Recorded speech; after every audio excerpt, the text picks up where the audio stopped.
Well, thank you everyone for coming this afternoon. My name is Eric Scott. I'm the director of KU's Center for Russian, East European, Eurasian Studies, and I'm really delighted to have you here today for Lindsay Krasnoff and her talk, Basketball Empire and a Growing Transatlantic Hoops Rivalry.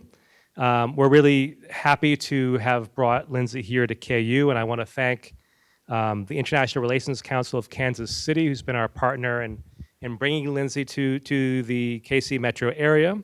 I also want to thank KU International Affairs for their generous sponsorship of this event, as well as the Department of French, Francophone, and Italian Studies for their financial support.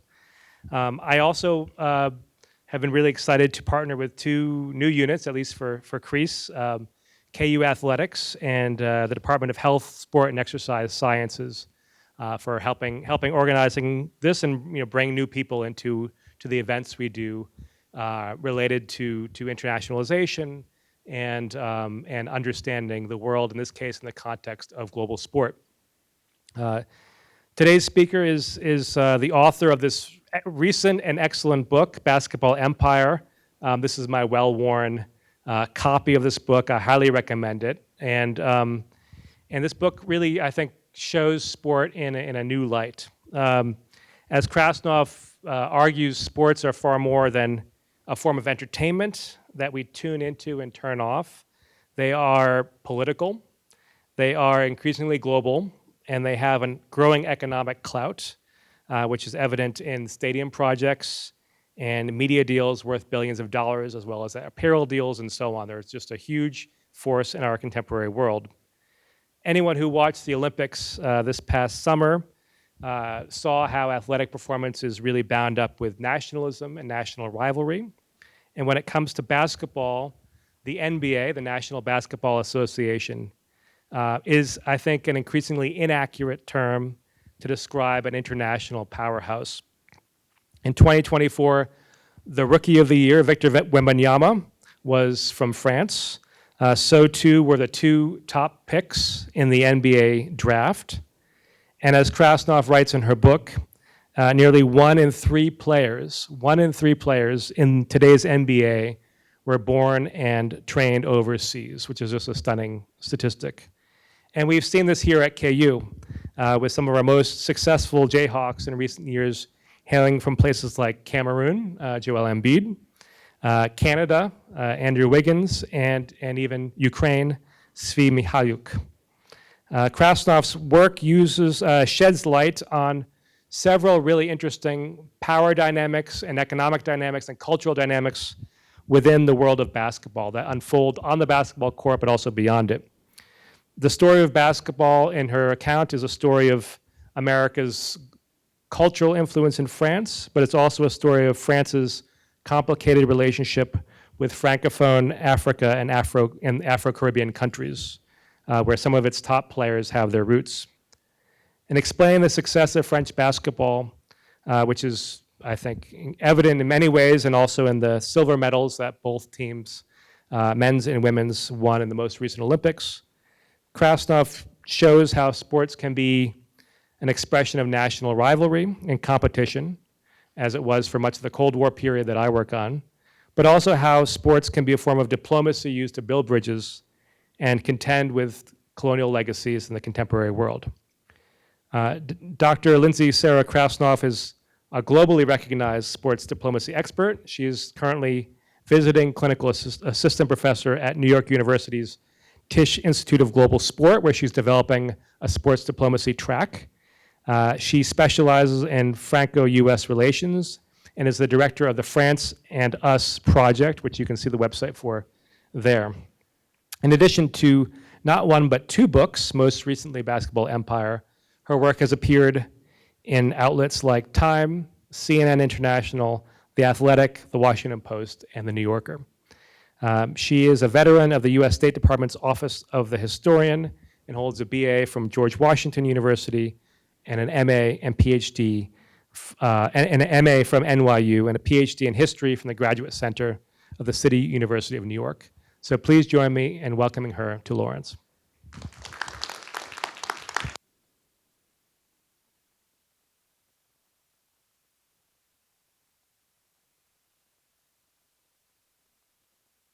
Did I turn on my mic? Yes, okay. I knew there was something that I might forget today. Thank you so much, Dr. Scott. Thank you so much, University of Kansas. Thank you so much, International Relations Council of Kansas City, and all the partners and sponsors who helped to make the magic today happen.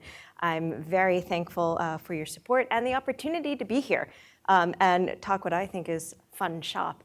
And it's very much, I think, sports diplomacy, which we'll unpack during the course of the next several minutes, is very much, I think, a really interesting prism, not just to study the past, but also with which to understand and think about today and the future, not just about others, but also ourselves. And so, in a kind of a early, different, informal form of sports and diplomacy, I first met Dr. Scott in Moscow in May 2015, when we were both contributing scholars to the Cold War Sport History Project, and having these informal conversations with our counterparts from around the world about what sports has meant for their home countries and how their countries think about that sporting history and its relationship with kind of the international affairs world. So all kinds of interesting things that we can unpack. It's also extra special to be here with you as the WNBA has just wound down a phenomenal record-shattering season, as the NBA has just kicked off another very international, star-studded season for the second year in a row. Nearly 1 in 3 players, 125 players from 43 different countries are on opening night rosters as of last week. And this is just the start of the annual basketball extravaganza, as you guys well know, here on campus in Lawrence. So I will ask you one thing as I kind of start to toss out a few ideas, a few stories for contemplation, a few snapshots of what basketball diplomacy can look like. I would ask for you to start to think about questions, because one of the things I enjoyed so much about writing Basketball Empire and really kind of the larger context of basketball diplomacy is that it's a really interesting portal into a lot of different things, both domestic, international, societal, cultural, economic, and so forth. So there's a lot that we can talk about, and I don't want to have it only focused on what I want to talk about, but also would love to engage in a discussion around what you find interesting or what you'd like to know a little bit more about. So that is your homework as I go through kind of the initial part of this. So as your new favorite French sports specialist, this summer was a really big one for me, as France was hosting the Summer Games for the first time in 100 years, since 1924. And this is how my summer ended after 4 months overseas doing field work and working from home from France. This is the last major competition of the Paris Olympics, the women's gold medal final. And let's see if I queued this up correctly. I know we tested this out earlier. Franco-American. Her mother is French, her father was American, and Gabby was a 4-year standout at the University of Connecticut, a star player for the Chicago Sky, then started to play overseas in Europe, and she wound up playing in France, using her French nationality. She has double nationality. And Gabby's story, which is part of the larger Basketball Empire stories, how through being overseas and playing in France and tapping into the French side of her identity, she came to feel more at ease with herself and also on the basketball court. So an example of how the international realm of sport and going overseas to play can help in a variety of different ways, not just on court.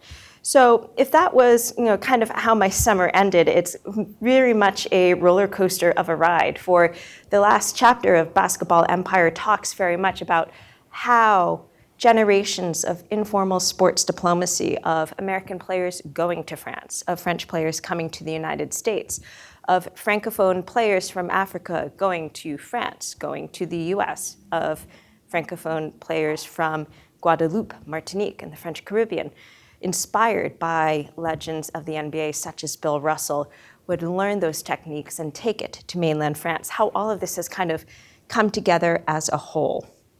And so it was a very exciting summer, and it was also beautiful because I was at the basketball tournament, which for the first part was held up in Lille.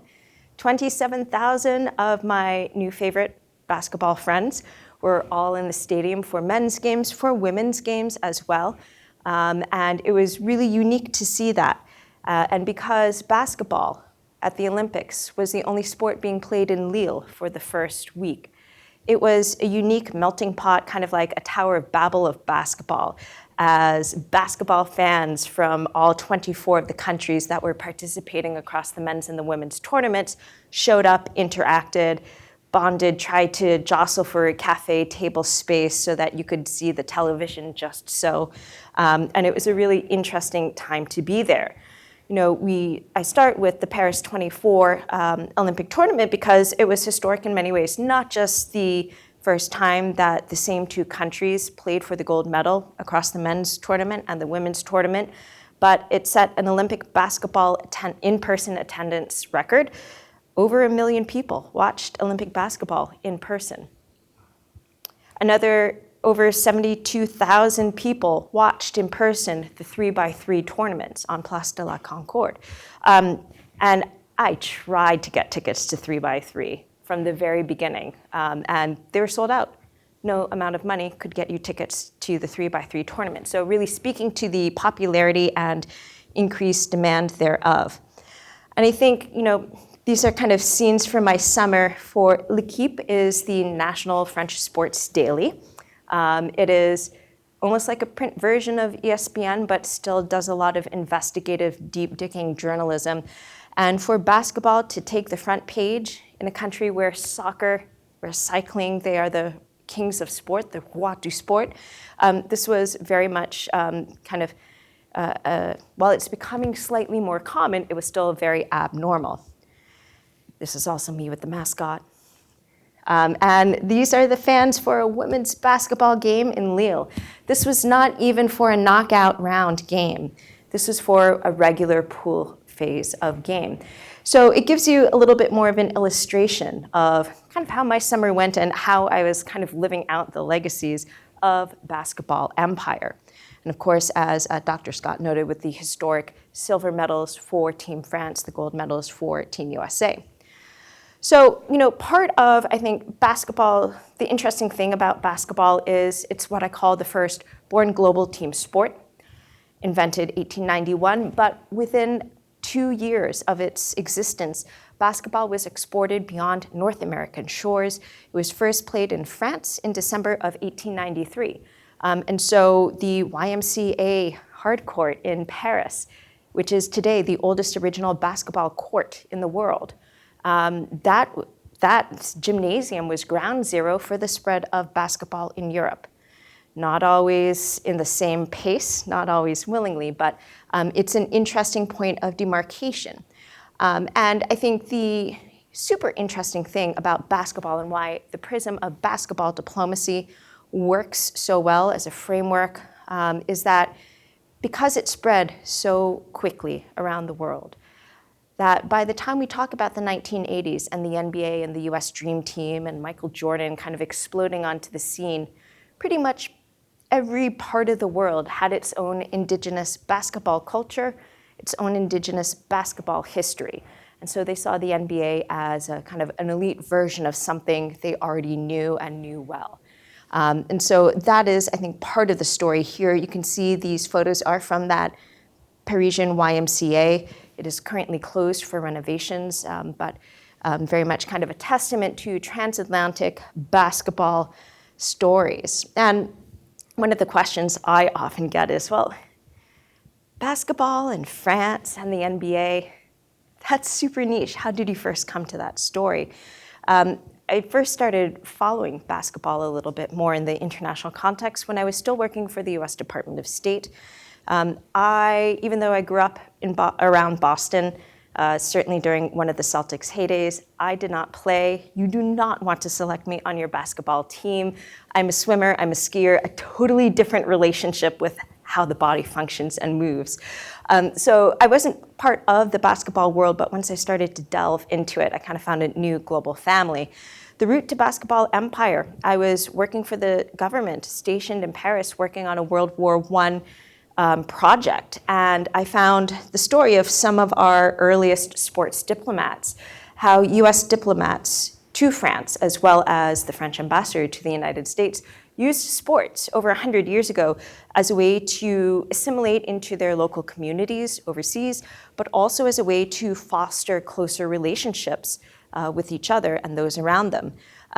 J.J. Dusserand, who is also a historian, was the longtime French ambassador to the United States. He was married to an American woman, and he was famous for using tennis diplomacy with his counterparts within the diplomatic corps, but also he became very close friends with President Theodore Roosevelt through tennis, and was the only non-American who was part of Roosevelt's famed tennis cabinet.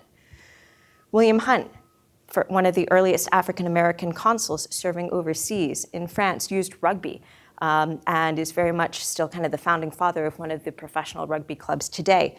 So I had these stories already in the back of my mind of how the experience of being an expat abroad and using sport can help to mark you as well as the game that you play. And I then happened to watch the European Basketball Championship that fall, where France won for the first time ever. It was a remarkable story of kind of a renaissance. The last time that the French men's national team had really excelled on the international stage was in the 1950s, before it kind of disappeared from international competition because it couldn't qualify. And I looked at this 2013 team and noticed that more than half of these players at that time were either active or had played a few seasons in the NBA. And I began to think, was there something similar to the early sports diplomats and the kind of current 21st century sports diplomats that helped to explain why basketball in particularly was getting a pickup in France, why France was starting to send ever more players to the NBA. And when I started to dig a little bit more deeply into this, and when I kept pestering NBA International to kindly share with me statistics on their international players, season over season and all time, I found that France was the largest source all time of non-North American players. So aside from US players and Canadian players, France was the largest source of players. And I found myself asking, well, how and why did that possibly come to be? You know, I had worked on French sport by that point for over 10 years, and it was certainly not something that was on my radar. And the more that I started to dig, it was not just season over season and all time, and this kind of visualizes a little bit up through, say, 2020, 2021, the movement of French players to their first NBA club. It wasn't just from a certain region of France. It wasn't just to a certain part of the United States. It was all over. But I started to wonder, well, eventually, was this somewhat similar in the W as well? The story is somewhat similar in the WNBA, even though the numbers are smaller because there's only 12 WNBA teams versus 30 NBA teams. But when I looked at the ratio of players that France contributed to each league over time, the ratio was pretty much even. So that indicated to me that there was something more that was going on, and it wasn't just a fluke, it wasn't just one generation, that there was something about how France was producing young players, possibly, arguably, I would argue, doing it well, or well enough that they could go and compete in some of the world's elite leagues. It's also happening, and did happen, in the NCAA as well. One of the big KU alumna, Lynette Woodward, played with one of the women who's kind of one of the founding pioneers of French basketball, Pauline Ekambi, and had played against each other in the era. So it's happening across all levels. And so that's really kind of the origin story and the initial questions that Basketball Empire seeks to tackle. And it does so over the longer course of time, although there's kind of a prelude providing some of that early transatlantic basketball history of the late 19th and early 20th century. It really is a story that starts in 1954, when the first American to mark French basketball arrived on French soil. And as the first chapter is titled, he didn't go to France to play basketball. He went there to study and was recruited into the then elite side. So the multiple-pronged answer to these questions is that it lies in the history, not just basketball history, but also the transatlantic history between France and the United States, how there are times of mutual fascination, but also kind of mutual disdain. We can get into that a little bit as well. It lies in youth detection, how France identifies and then trains young talent, both on the men's side and the women's side. It lies in the fact that French basketball, since at least the 1950s, if not earlier, has been a very cosmopolitan scene where players from the United States, from different parts of Africa, from other parts of Europe, all competed and contributed to French hard courts. So just as France has long been a cosmopolitan demographic, so too has its basketball, and it's thrived because of that diversity of hoops ideas. And this really gets into the story of basketball diplomacy, or sports diplomacy, how generations of interactions between different peoples in and around basketball in this case has helped to get us to the global game today. Now, how many of you have heard of the term sports diplomacy before this afternoon? A few. So it's a newer phrase for an ages-old practice. I like this little Sports Diplomacy 101 explainer because when you break it down, it's pretty simple. Even though it sounds kind of high level, it's really not. Sports diplomacy is when the three acts of diplomacy, communication, representation, negotiation, intersect in and around the sports world. In this case, in and around the hard court. Now, when you think about it, these acts of diplomacy occur all the time in many different types of sports settings, especially when you have a lot of international player migration or coaching migration. When you have a team, you have to foment chemistry in some way, shape, or form. And you do that by getting to know your teammates better. And that means when you have teammates from different parts of the world, you learn about those parts of the world a little bit through those interactions. So sports diplomacy is when the three acts of diplomacy intersect in and around the sports world. And it does so through one of three different types of exchange. Cultural exchange, which I think is the one that we know the most.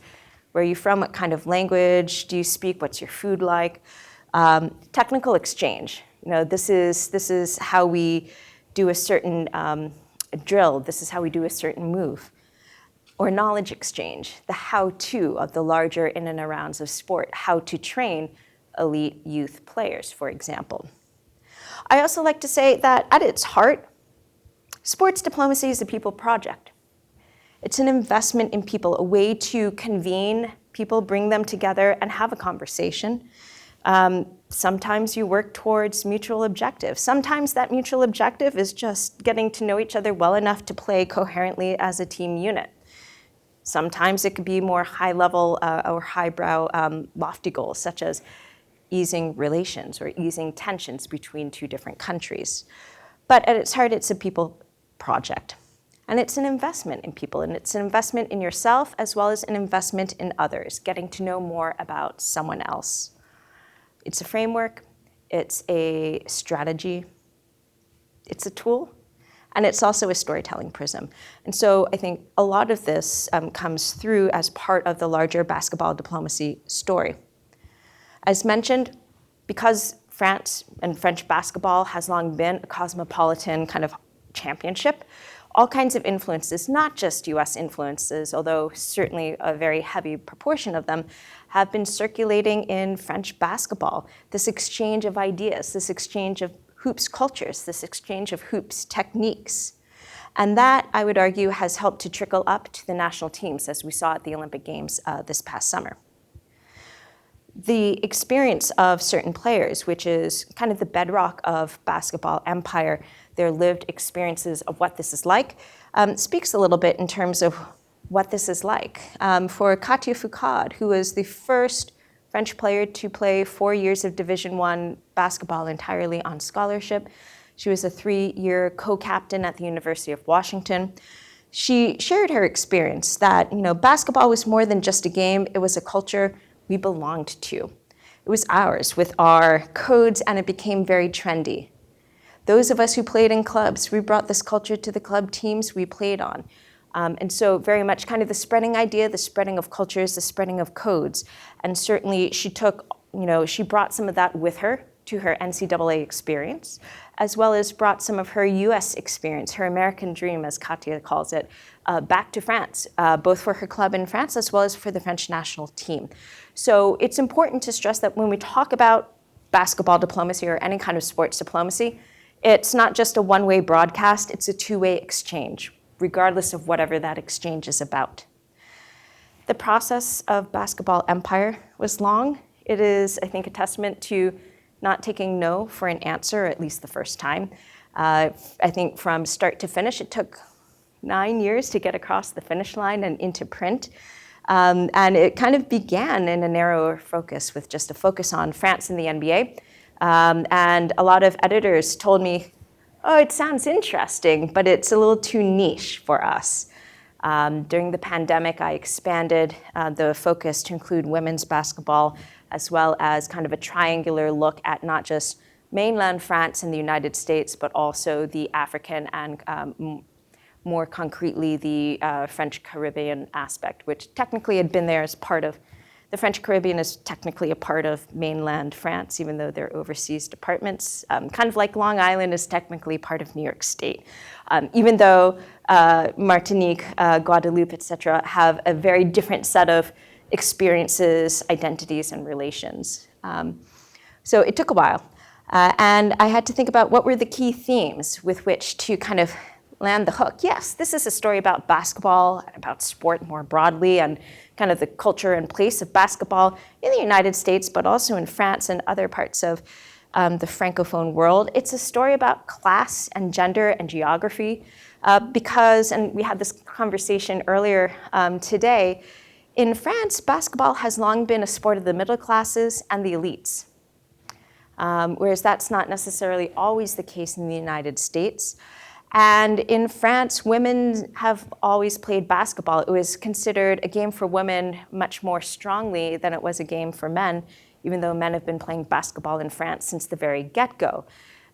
There's a really great passage from Basketball Empire where one of the stars of the 1970s talks about how this new kind of tempo that he and his cohort brought to the men's game in France in the 1970s finally helped the French to see that men's basketball could be as exciting as women's basketball.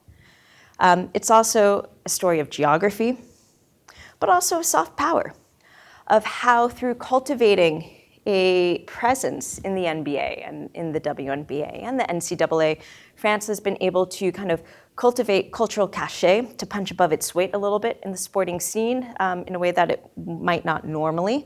And if any of you has been following the start of the NBA season, you've seen the headlines of how the NBA is learning to speak French, certainly not just with the French players, but with the Canadian players who are bilingual, with the Swiss players, with the Cameroonian players, the Senegalese. So it's also kind of about the soft power that can emanate through sport. It also tackles a little bit this question of what do we mean by empire? And that was done very purposefully. Are we talking about we're talking about a basketball empire, but whose empire is it? Is it an American cultural empire? Is it a geographic empire?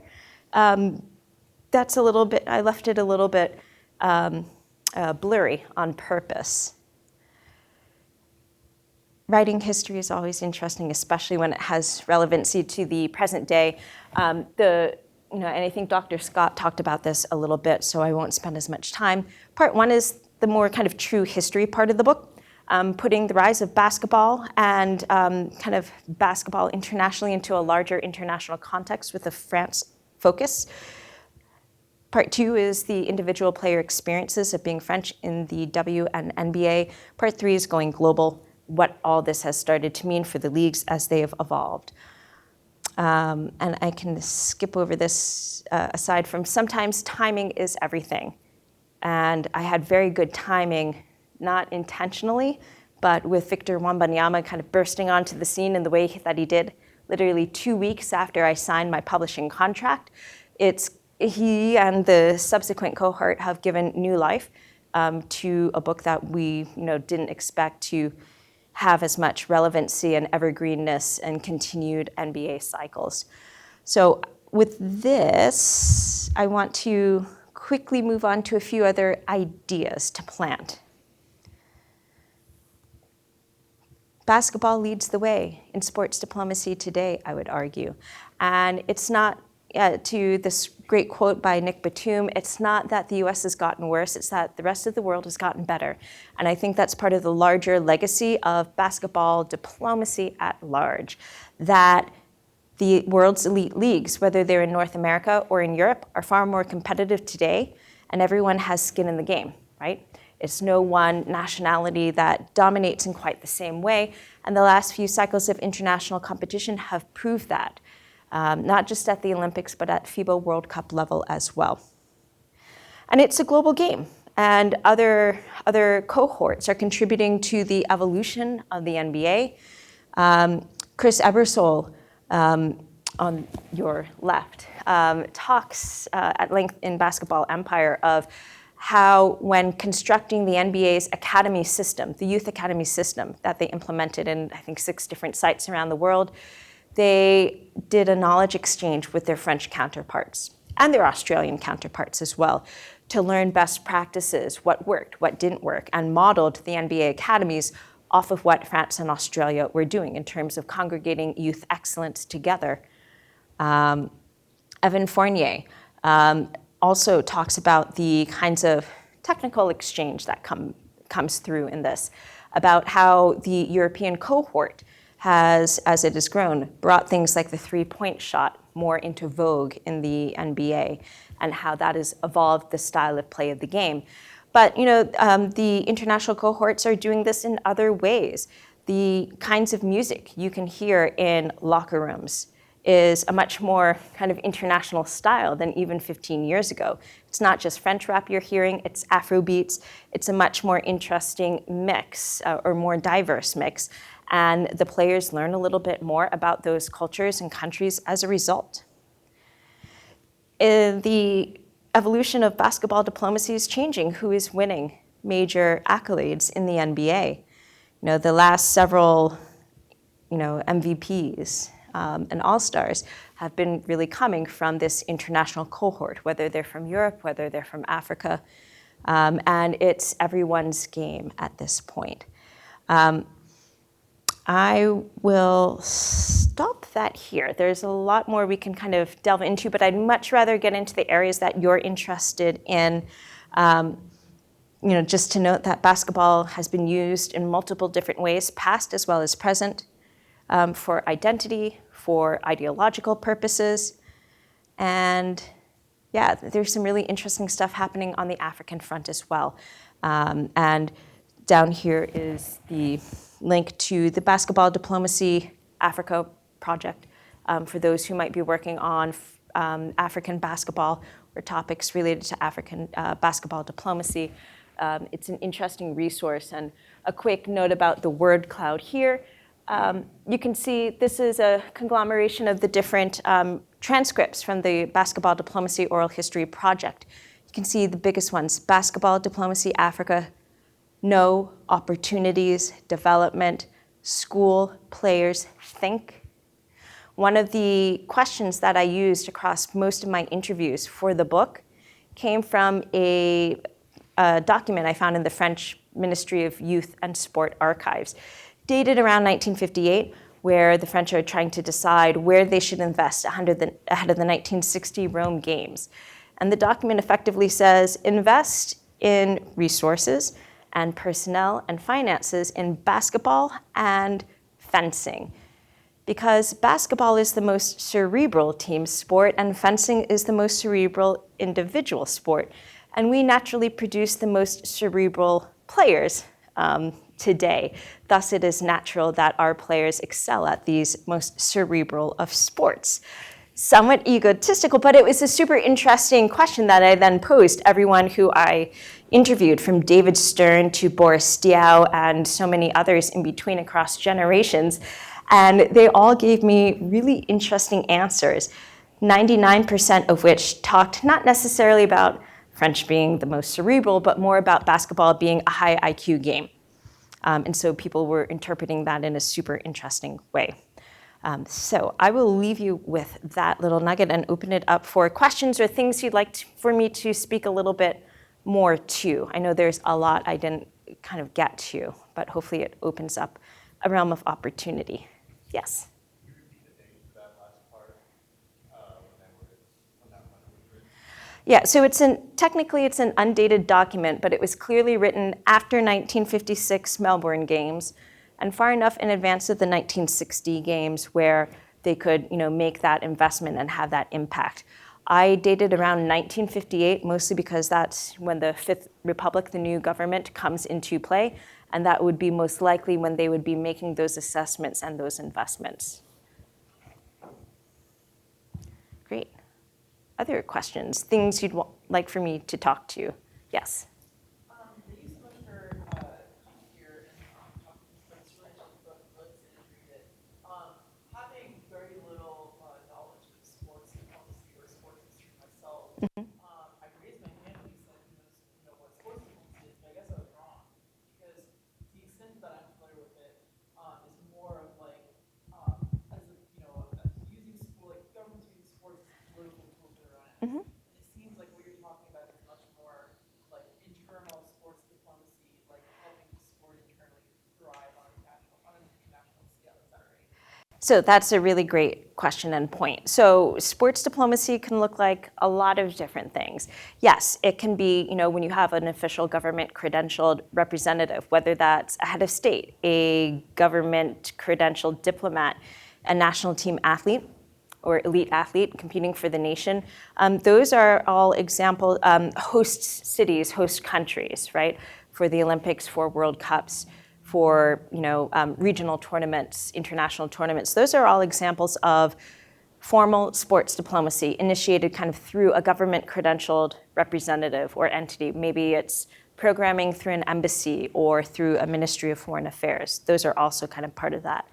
But today in the 21st century, thanks to the internet, social media, thanks to our internet-worked way of living and working and the globalization of the sports industry across all of its sectors, about easily over 80% of sports diplomacy today is conducted in what we call informal or non-official level. So amongst citizens at the professional level of sport, amateur, collegiate, grassroots levels, this kind of informal sports diplomacy is a lot of what Basketball Empire talks about, because there is really no kind of strategic French government or US government plan for basketball diplomacy, or at least with each other, until very recently, around the continued NBA Paris Games, and I think the first announcement came in January 2023.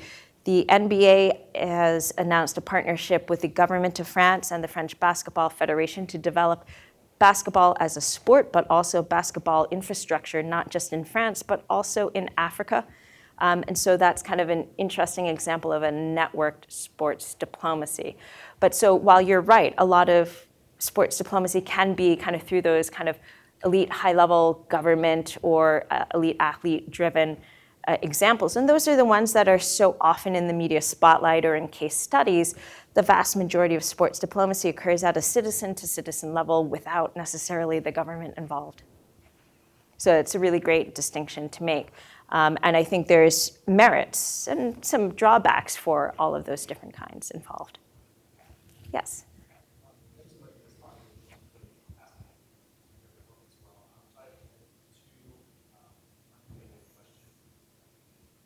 Hi. Better. Thank you. Two unrelated questions. So one is I'm seeing the subtitle of the book, France in the Making of a Global NBA and WNBA. And I'm curious if you could talk about basketball empire in terms of France having been an empire, and the questions of race. I'm thinking of Laurent Dubois' work on soccer, and so to what extent is this an imperial outcome? I mean, I'm thinking of the internationalization of the NBA. French players are far likelier to be black and brown than those from the Balkans, for example. And so I'm thinking, how can you kind of work France's empire into understanding how France becomes a global Thank you. Yeah. basketball player? And then I have a kind of related question, which is about the interaction of consumerism and fashion and hip hop culture. I mean, I'm thinking of places in Paris like the District 23 and the 18 and the K54 sort of tournaments and these sorts of things. So what role does Paris as sort of global fashion capital have to do with the rise of the NBA as Okay. lifestyle as well? Fun questions. Thank you. So I'll start with the first one and see how I can best answer that. So basketball empire is very much kind of a nod to the kind of American cultural empire that really blanketed, certainly, definitely most of France and Western Europe, but also other parts of the world, particularly in the mid 20th century, mid to latter part of the 20th century, and how because basketball in France was long considered what they call a closeted sport, meaning that everyone knows of it. Everyone has played it at some point, but it's not mediatized, it's not consumed, it's not highly visible in society at large.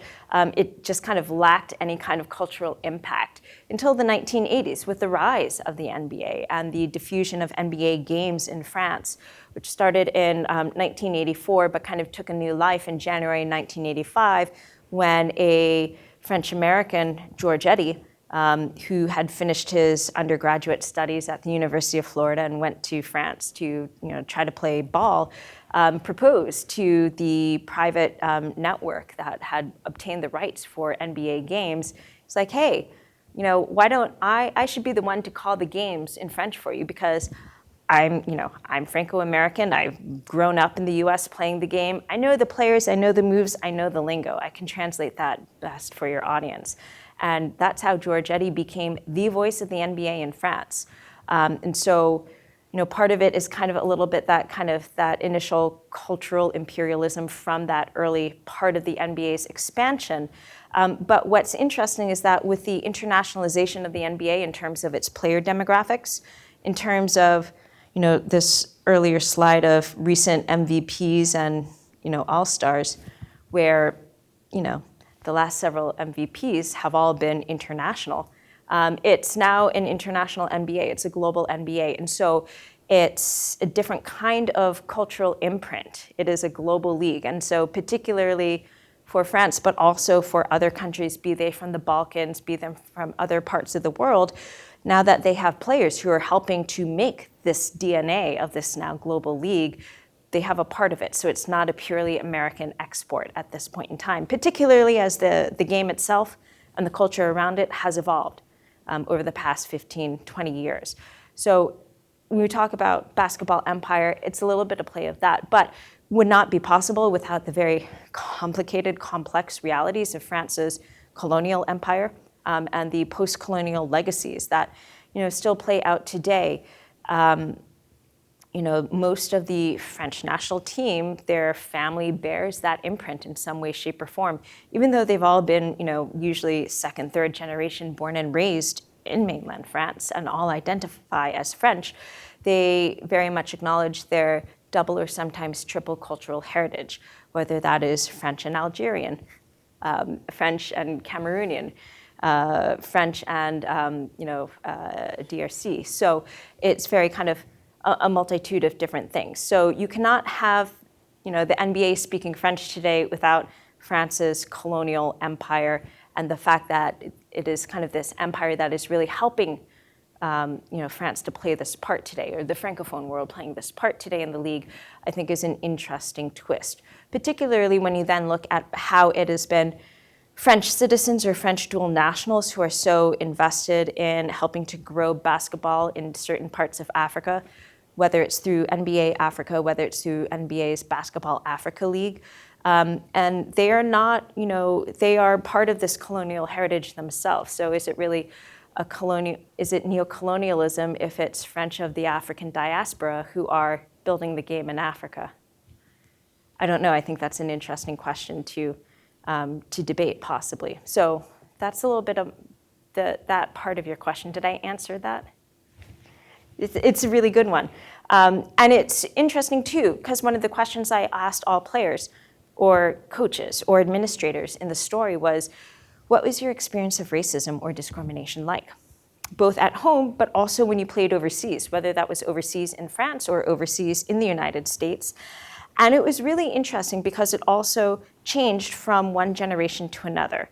The African American players who went to France to play in the 60s, in the 70s, the 80s, they told me pretty much to a man that it was easier for them to live in France, that they did not suffer the same kind of discrimination on a daily basis than they did in the US. And many of them had grown up under Jim Crow laws in the South. So that was interesting. They said, however, that had changed in the past 20 years, where there had been kind of an invasion of a much more daily sort of discrimination and racism, that people would move away from them on the metro, that people would pick fights with them at the cafe. Even though they had made their life in that same small town or same medium-sized city for decades, the people who didn't know that they were legends who had helped the pro club win titles would, have these reactions. So it changed over time. I think, a reflection of the changing nature of public discourse in France, as it has in other countries here too. For the French who went to the United States, this was I was fascinated what their experience was like in the US. Particularly the first wave who came in the 1980s and 1990s, most of them were women. And they said that they didn't face it themselves, even the male players who came to the NCAA and then the NBA. They said they didn't face discrimination from the Americans. If anything, first they saw their passport rather than the color of their skin. And being French was kind of trendy, or people wanted to know more. So they would explain that, and that they had to do a lot of education with their teammates to explain that you could be French, you could be Black, you could be a woman, and you could play basketball.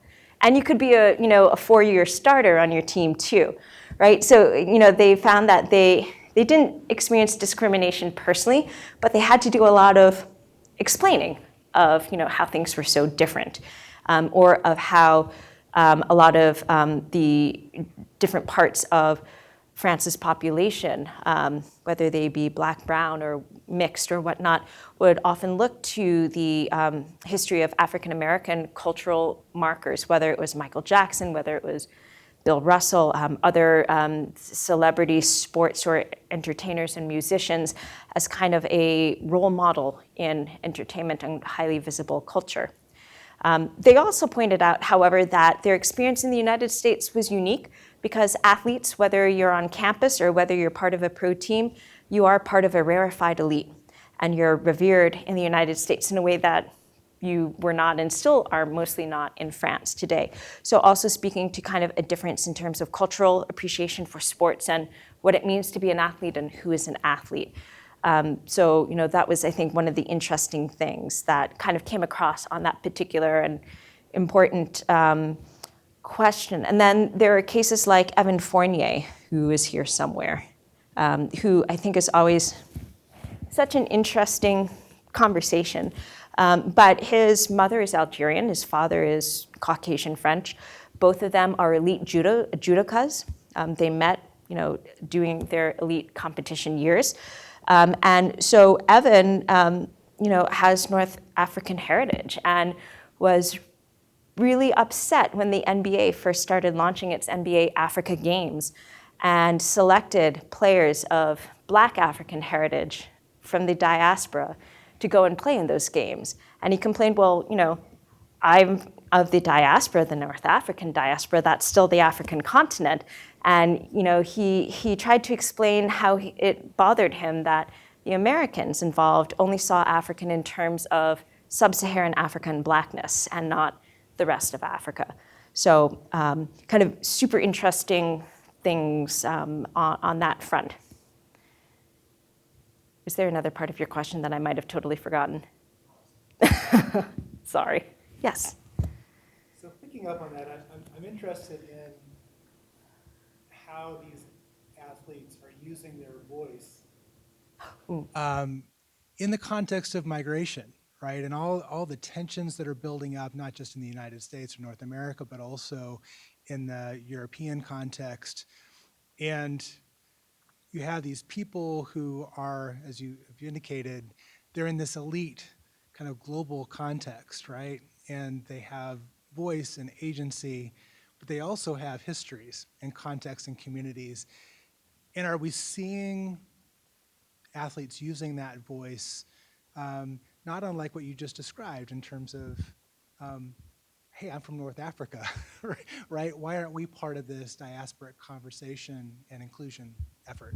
Yeah, so that's a super interesting question, particularly because when I was doing a lot of this research for the book in the late 20 teens, that was kind of the rise of the power of athlete voices. And I think the issues that French athletes speak out about and use their platforms for are different than what their American counterparts do. Because for the French athletes, it's different sorts of things, such as greater gender equality within sports and an end to gender discrimination in sports, fighting of sexual abuse and harassment within sports is still a big thing, as it is here today. But that's one of the platforms that a lot of female athletes in France have been speaking out on.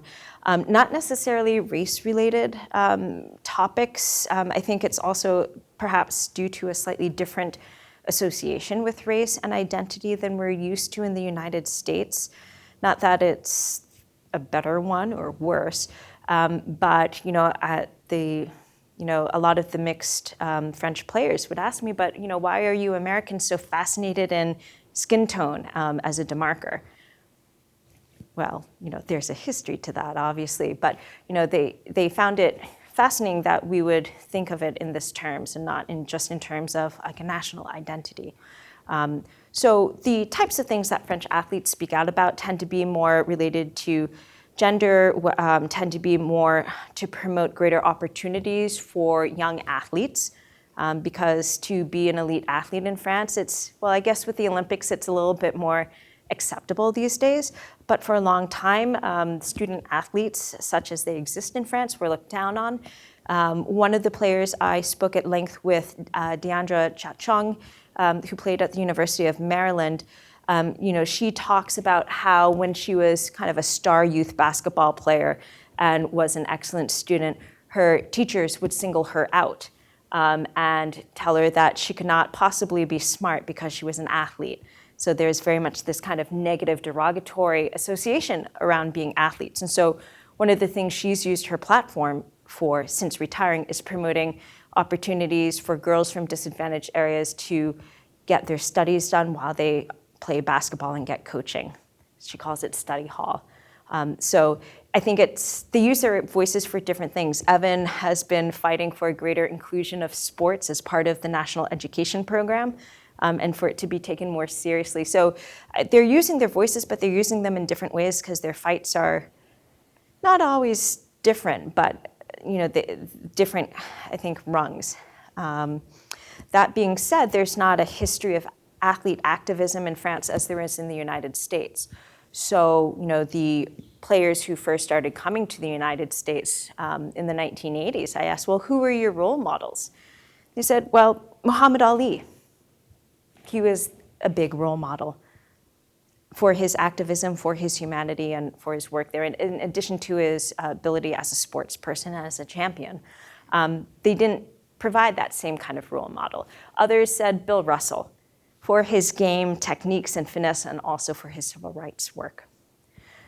But you didn't have that same kind of tradition in France. Today, it's changing a little bit, especially with footballers like Kylian Mbappe, but it's still not as active as it has been in the United States.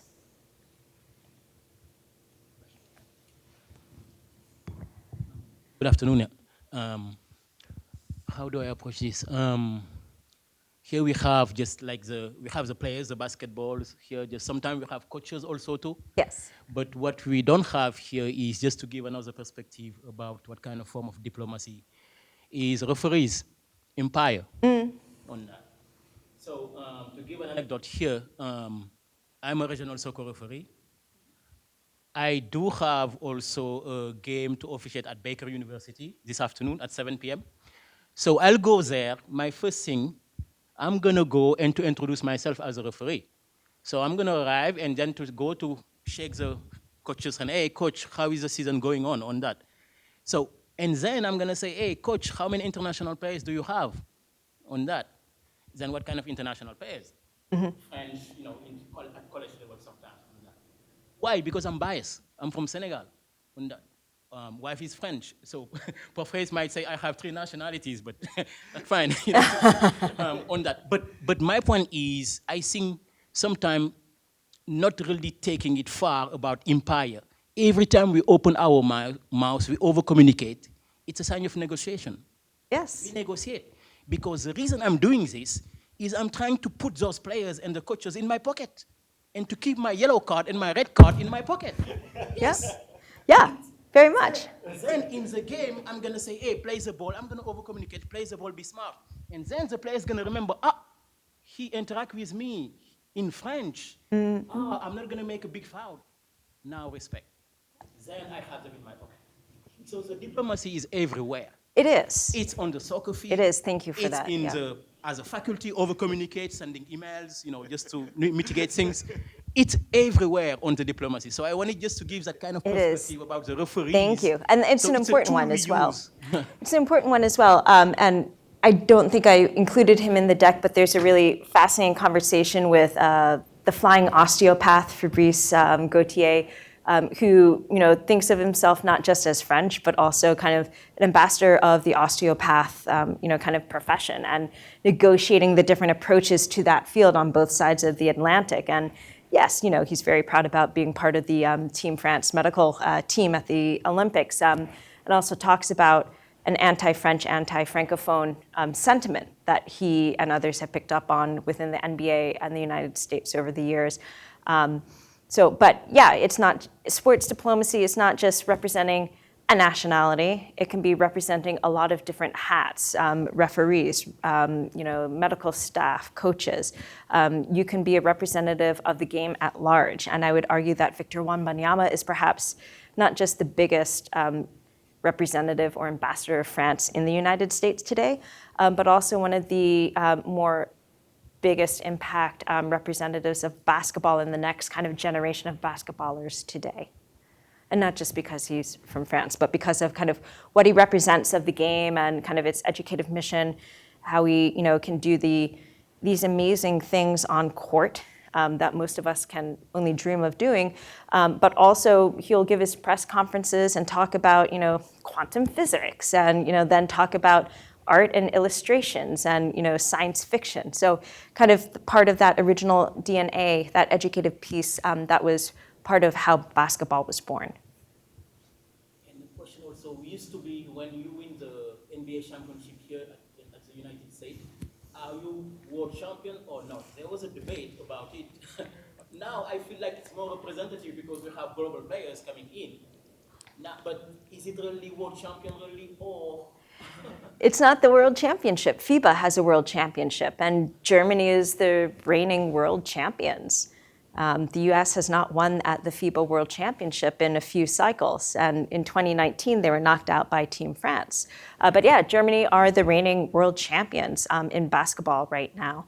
And I think that's a really exciting thing because it means the rest of the world has gotten better and it makes it more competitive. And the players like having the competitive games rather than taking it for granted that just because you're from one country, you're going to win. And we see a lot of teams underestimating that. I think that's what in part made basketball so popular and kind of one of the hottest tickets this summer at the Olympics is that, so many teams had a very viable opportunity of getting on the podium. The US men's team, remember, narrowly won over South Sudan. They had a very close call with Serbia, I think it was, right? And so they can't take it for granted anymore that just because they're Team USA that they're going to win at the international level. And I think that's what makes it super competitive and what makes it interesting for all kinds of players to be in the mix. So I would come down, the NBA is not the world championship, even though I'm from Boston. Hello, Celtics. Sorry. But yeah, no, it's an interesting debate, and I think goes to reflect how much the game has grown. But I think it's becoming more global. Maybe we can give them the benefit. It's kind of becoming more representative on that global. Oh, yeah, no, for sure. For sure.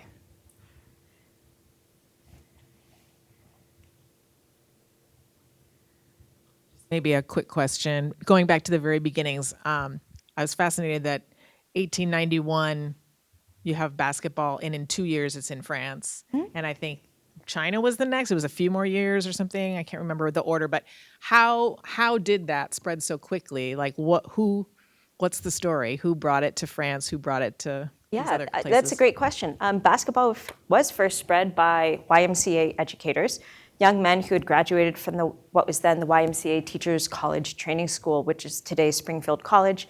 And they were, for example, Melvin Rideout, who brought basketball to France and then brought it to the UK afterwards the next year.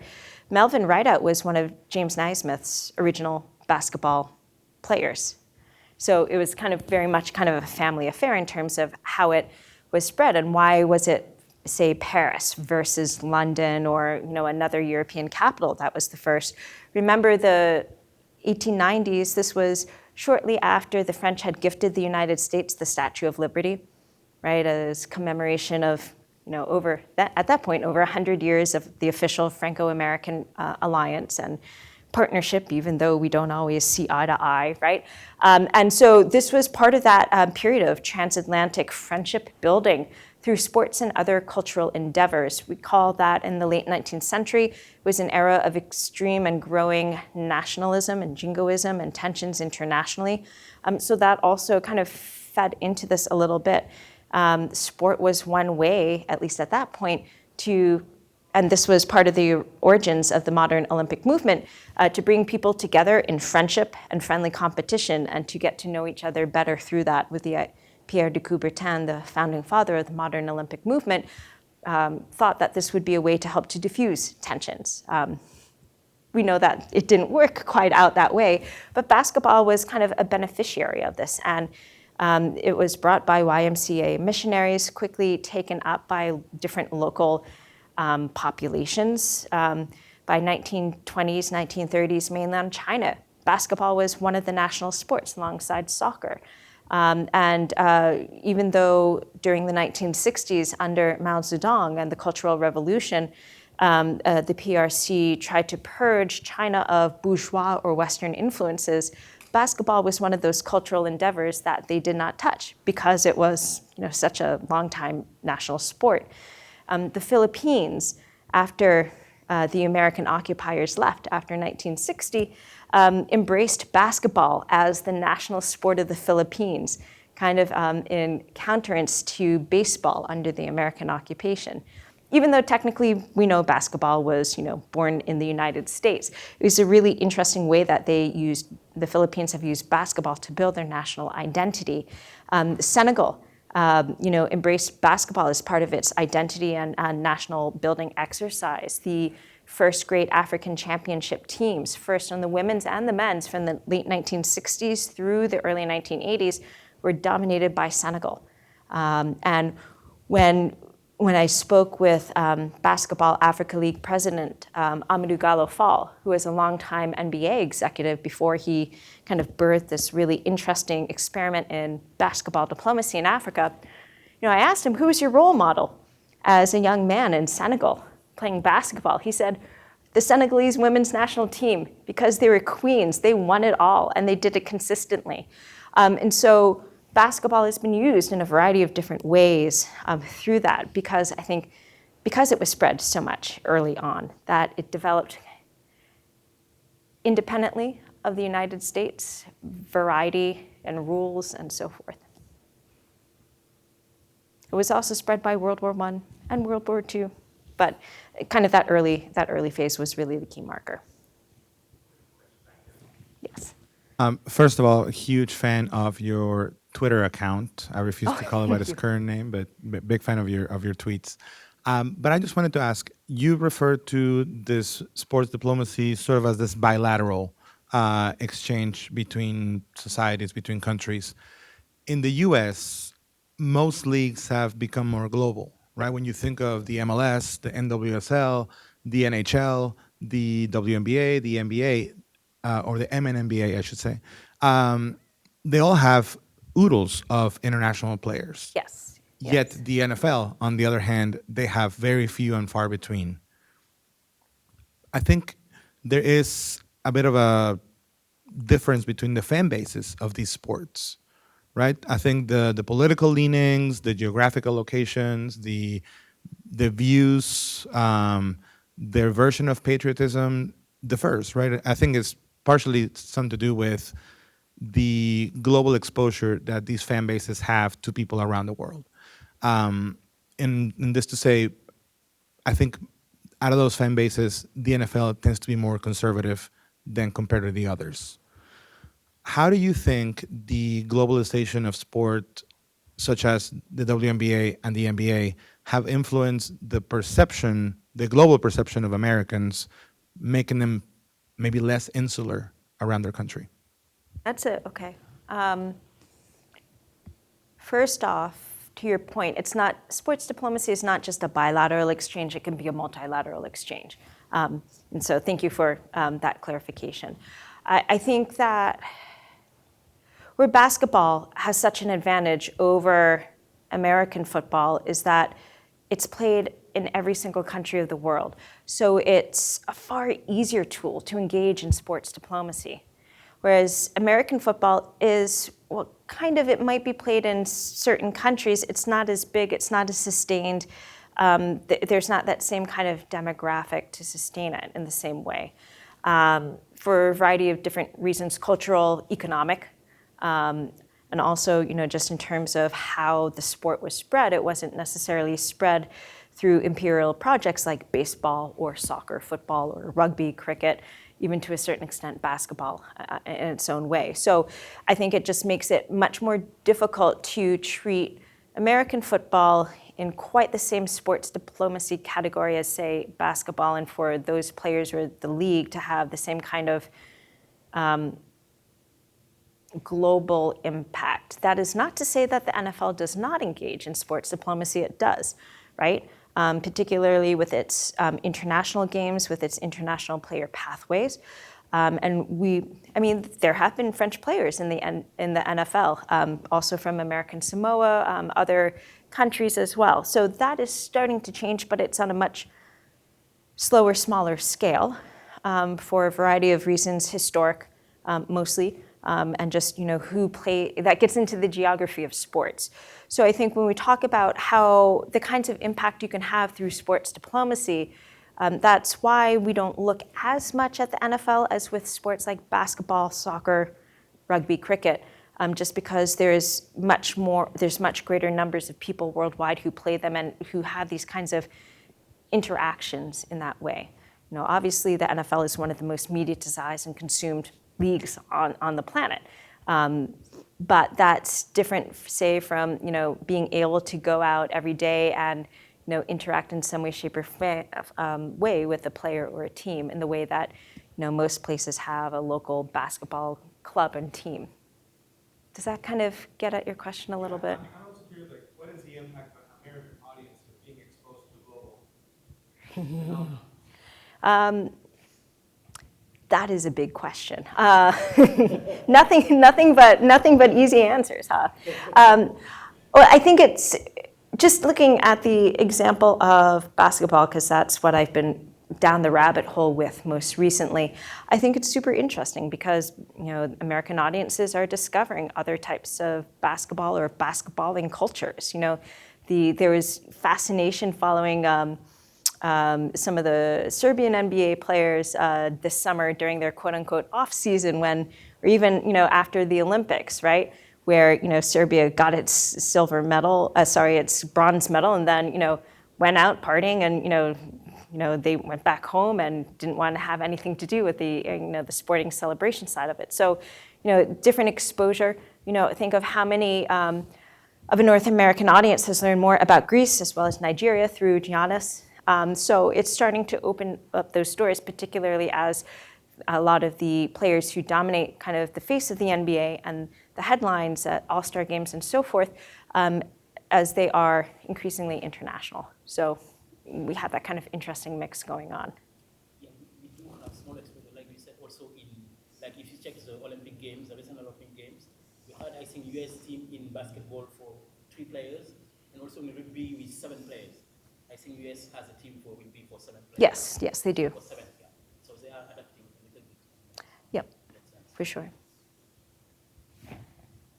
Yes. The corporate interests, like with the NBA, Hey. trying to expand to other parts of the world, affect just how sports policy is like functions. Yeah, well, yes and no. That is a very good point because it is often about the money, right? Because someone has to pay for a lot of this, and it's not just because one is benevolent or wants to do good. So yeah, the NBA, ultimately the NBA is a business. And it's in their business interest to have a global league that not only has a global footprint, but also a global roster.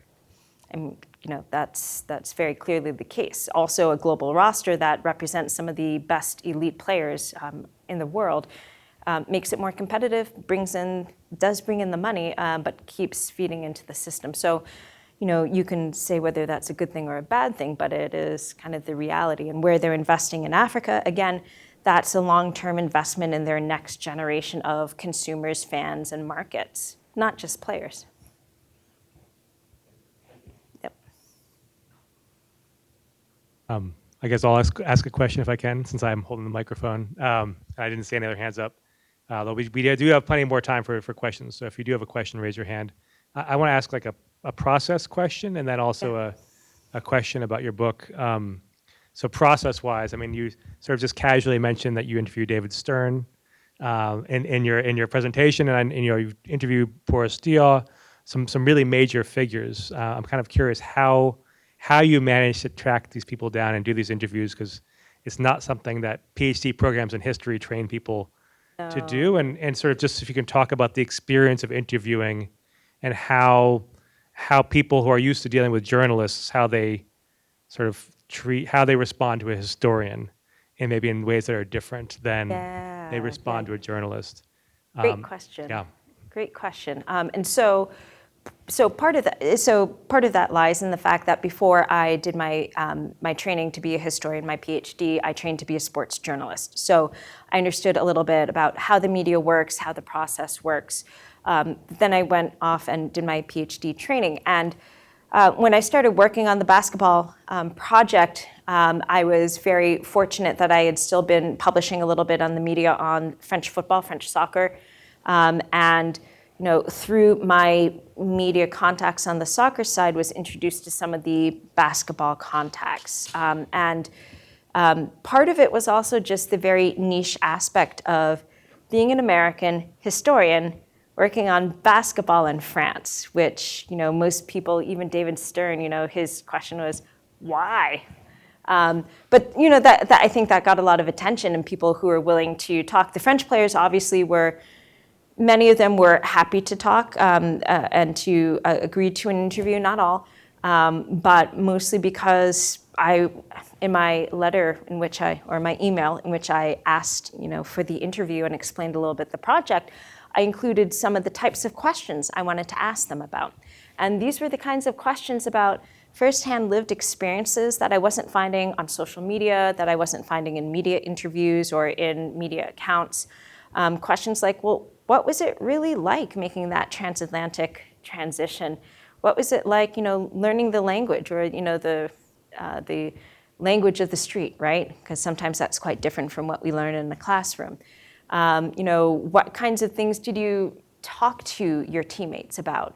How did you tell them about France and what it was like to grow up in this particular environment? And so these were the kinds of questions that I just don't think a lot of people were asking anyone on either side. So getting to the people first was a lot of networking and relationship building. And it's definitely not something they taught me in my PhD program, but it was part of what I had learned a little bit in my journalism training. And I also asked people, I'm like, hey, I would ideally like to speak with David Stern. How do you think I might go about doing it? And people were willing to, give advice, particularly on such a very, very niche topic. But, something that he wanted to talk about. Because when I asked him, I said, when you first started the NBA's global expansion, was France on your radar? He said, no, absolutely not at all. It was Italy. But he was also curious to ask me questions about what I had found thus far. So I think part of it is also and I am on the record, when I've been working on basketball, I have found that regardless of where people are from, whichever country, whichever background, they're curious to learn more about their sport or around their sport. They want to have that dialogue, that engagement. And I haven't found that to the same extent on the soccer side, to the same level. Maybe it's because basketball does have this bigger global identity that supersedes oftentimes many of the other types of identities that are there. And there is very much the sense of a global basketball identity, a global basketball family. Maybe that is part of it. Maybe it is part of basketball's DNA as an educative tool, and people just, who are still engaged in it after decades have a natural curiosity.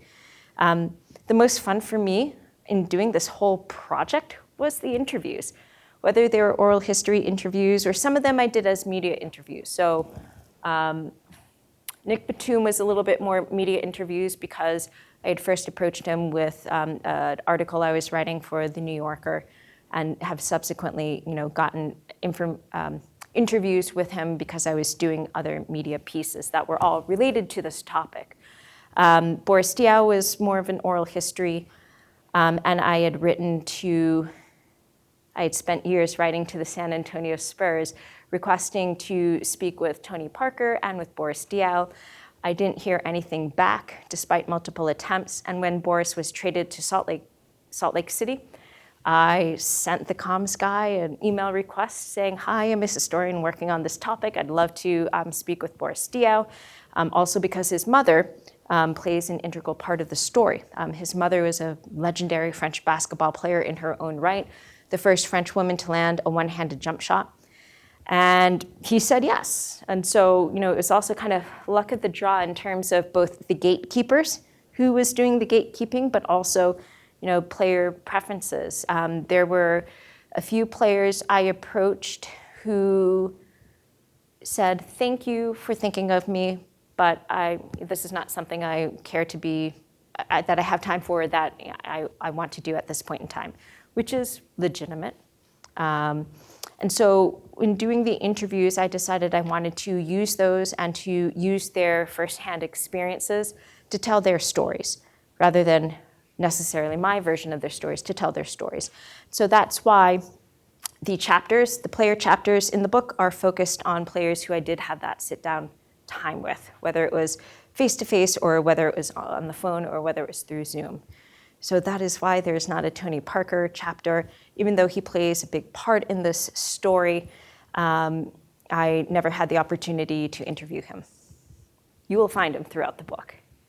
But yeah, no, the interviews were fun, and in a very French cultural context, I think pretty much all of them were conducted over lunch.